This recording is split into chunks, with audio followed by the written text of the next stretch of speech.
पाप पुण्य छुटी जाए। देखिए एक बात देखिए, जो प्रकाश मंडल में साधक रहते हैं और जो फिर से जन्म लेते हैं संसार में, तो भले वो नरक नहीं जाते हैं, लेकिन संसार में आएंगे। जैसे काजल की कोठरी है, काजल का छत, काजल का फर्श, काजल का किवाड़, काजल की खिड़की, जहाँ सब काजल ही काजल है, ऐसे कमरा में कोई व्यक्ति जाए और सोचे हमको काला दाग नहीं लगे, संभव है? जहाँ फर्श भी काजल है, छत भी काजल का है, दीवार भी काजल की बनी है, खिड़की किवाड़ सब काजल का ही जहाँ है, ऐसे कमरा में कोई व्यक्ति घुसे और सोचे कि काजल का दाग हमको नहीं लगे, संभव है? ये कहीं न कहीं दाग तो उसको लग ही जाएगा। इसी तरह से जब तक इस संसार में आना होता है, तो जो ऐसे साधक होते हैं जो अंधकार से पार चले गए प्रकाश में, तो साधना तो उनकी पूरी हुई नहीं है, उनको फिर आना पड़ेगा संसार में। और संसार में आएगा तो यहाँ कभी न कभी उससे पाप कर्म हो ही जाएगा, पक्का हो जाएगा। क्योंकि ये संसार जड़ चेतन गुण दोषमय, गुण दोषमय, गुण का मतलब पुण्य और दोष का मतलब पाप। पाप पुण्य से बना है संसार, गुण दोष से बना है संसार। तो जिससे संसार बना है, उस संसार में आकर के कोई सोचे हम उससे प्रभावित ना हो, संभव है? अग्नि जहाँ जल रही है जंग, तो कुछ न कुछ ताप तो लगेगा ही। जहाँ बर्फ की ढेर है वहाँ आप जाइएगा तो कुछ न कुछ तो, चाहे कितनों पोशाक आप पहन लीजिए, पर कुछ न कुछ तो असर होगा। तो कुछ न कुछ तो होता है। तो पाप पुण्य तो बहुत उनसे होता है, पर कुछ न कुछ पाप भी हो जाता है। अपने सदगुरु महाराज जो उदाहरण देते थे युधिष्ठिर जी महाराज का, युधिष्ठिर इतने बड़े धर्मात्मा थे, इतने सत्यवादी थे कि सत्य के बल से उनके रथ का जो पहिया था धरती से एक बित्ता ऊपर चलता था, सत्य के प्रभाव से। कभी कोई पाप उनसे नहीं बना, झूठ नहीं बोले थे वो। और दुनिया में जहाँ जहाँ तीर्थ होता था वहाँ जाते थे युधिष्ठिर जी महाराज, बड़े धर्मात्मा थे, कष्ट सह लेते थे पर किन्हीं को कष्ट देते नहीं थे। लेकिन महाभारत का युद्ध होता है, ऐसा दाव ऐसा पेंच चला, भगवान श्री कृष्ण के कहने पर उनको झूठ बोलना पड़ा, अश्वत्थामा नरो हतो वा कुंजरो। इसी के बोलने से उनका रथ का पहिया तुरंत धरती पर आ गया। और 2 मुहूर्त के लिए, 2 मुहूर्त का मतलब 48 मिनट, एक मुहूर्त में 24 मिनट होता है, 48 मिनट के लिए युधिष्ठिर जी महाराज को नरक जाना पड़ा। एक कैसा संसार है। तो प्रकाश मंडल में हैं, आते हैं, कुछ न कुछ दोष हो ही जाता है, कुछ न कुछ अपराध हो ही जाता है। वही चरणदास जी कहते ये क्यों होता है? अंधकार से निकल गए, तमोगुण से निकल गए, प्रकाश में है तो रजोगुण है, रजोगुण है तो कुछ न कुछ तो करेंगे, क्रिया होगी, कर्म होगा, तो पाप पुण्य होगा। लेकिन ध्यानी को मन लीन अनहद सुने, आप अनाहद होए वासना सब भुनय। जो अनहद नाद को अपने भीतर सुन लेता है, क्या होता है? पाप पुण्य दो, पाप पुण्य छुटी जाए, दो फल ना रहे, होए परम कल्याण त्रिगुण ना रहे। अनहद ध्वनि को जो सुन लेता है, अनहद अनहद अनहद अनहद, धुन मीठी और सूरत गहे करी दिव्य दीठी। दिव्य दृष्टि प्राप्त करके साधक पहले अनहद नाद को सुनते हैं और उसी अनहद मंडल में, शब्द मंडल में जा करके अपने सदगुरु महाराज जी कहते हैं शब्द मंडल में सार शब्द ध्वनि, वही अनहद मंडल में शब्द मंडल में सार शब्द ध्वनि गुरुगम होकर धर लेना।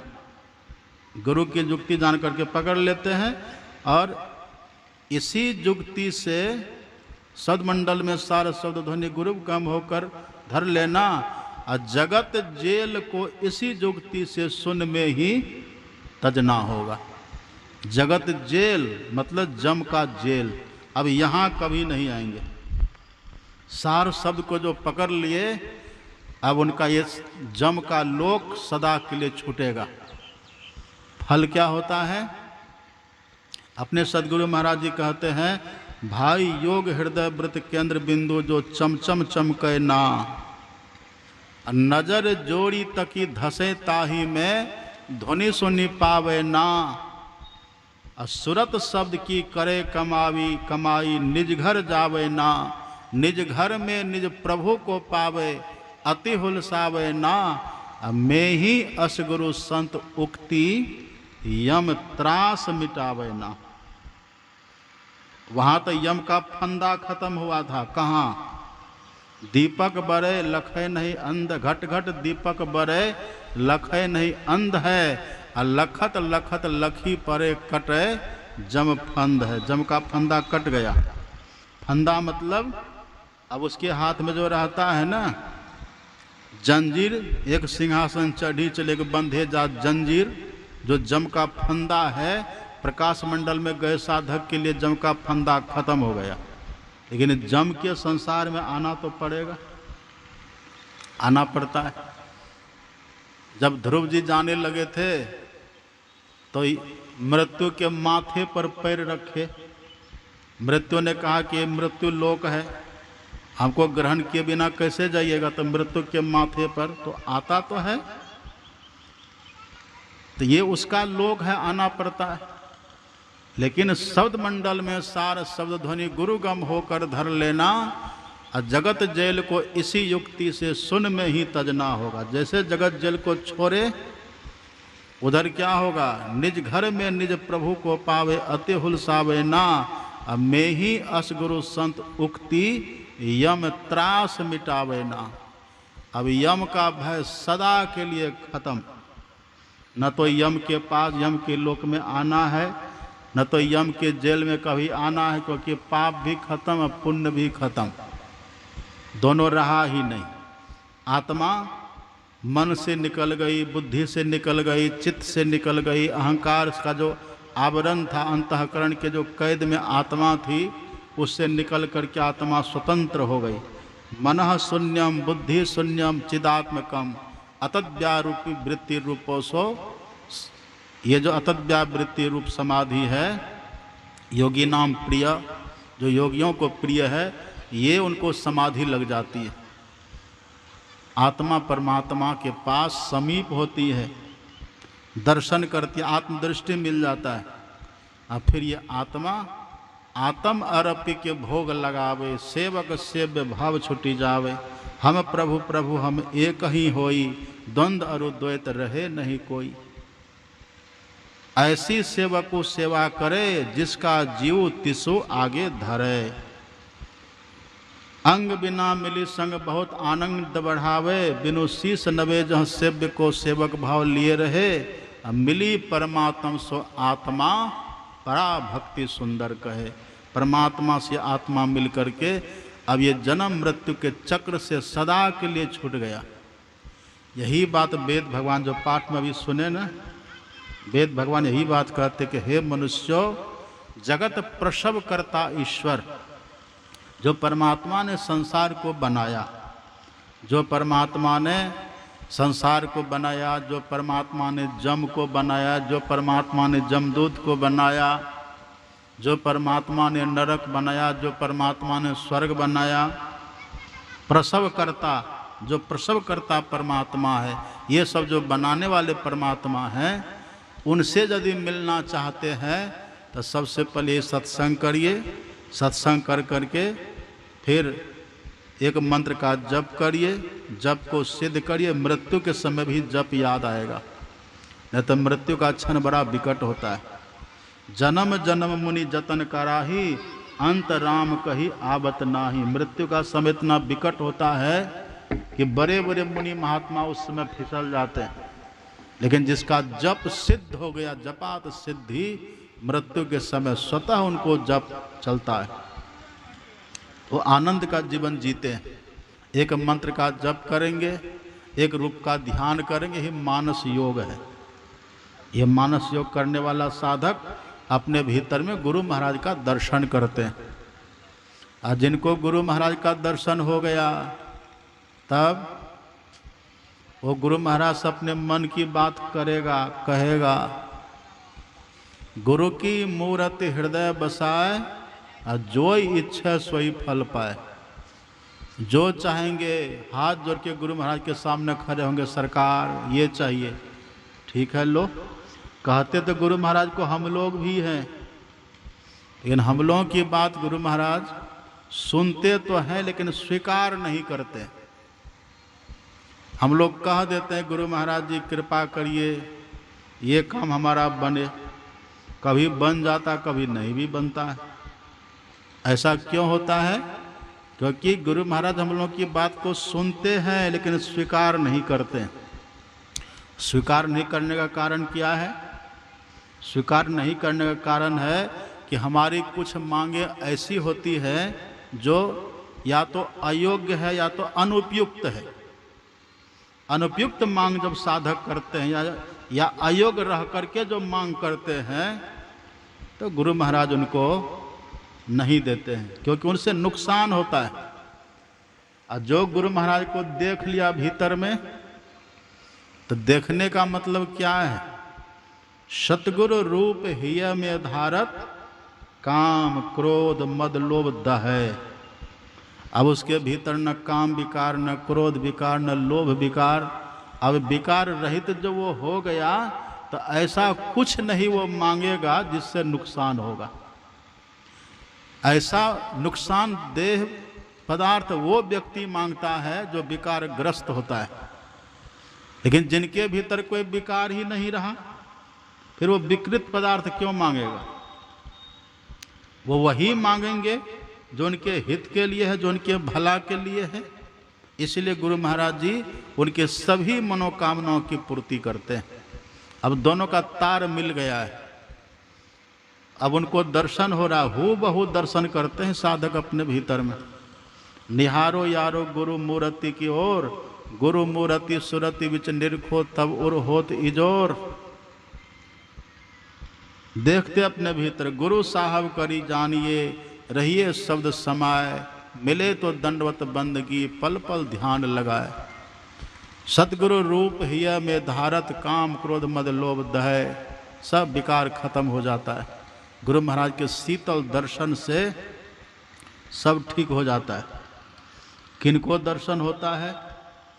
जो निहारते हैं, जो निरखते हैं अपने भीतर में। एक मंत्र का खूब बढ़िया से जप कर लिए, मन स्थिर हो गया। अब जिस तरह से देखने के लिए दीक्षा में गुरु ने कहा, उस तरह से देखेंगे।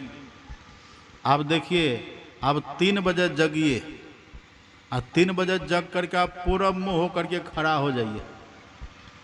अब देखिएगा, जैसे 4 बजेगा अंधकार कुछ पतला हो जाएगा, अब कुछ कुछ आपको दिखने लग जाएगा। 4:30 जैसे बजेगा और साफ दिखेगा। अब 5 जैसे बजेगा और साफ दिखेगा। अंधकार था ना, कुछ नहीं दिखता था। फिर 4 बजा धुंधला दिखने लगा। 4:30 बजा और साफ हो गया। 5 बजा और साफ हुआ, और जैसे 5:30 बजा सूर्योदय हो गया। ऐसा होता है कि नहीं? इसी तरह से शुरू में आप देखेंगे धुंधला दिखाई देगा। बाबा साहब ने अपने सदगुरु महाराज जी से पूछा था कि लाला, मानस ध्यान में हूबहू दर्शन हुआ? सदगुरु महाराज जी ने कहा था कि सरकार धुंधला दिखाई देता है, धुंधला। तब बाबा साहब ने कहा था कि मैंने भी इस मानस ध्यान की महिमा सुनी और मैंने भी किया, हूबहू उगा लिया।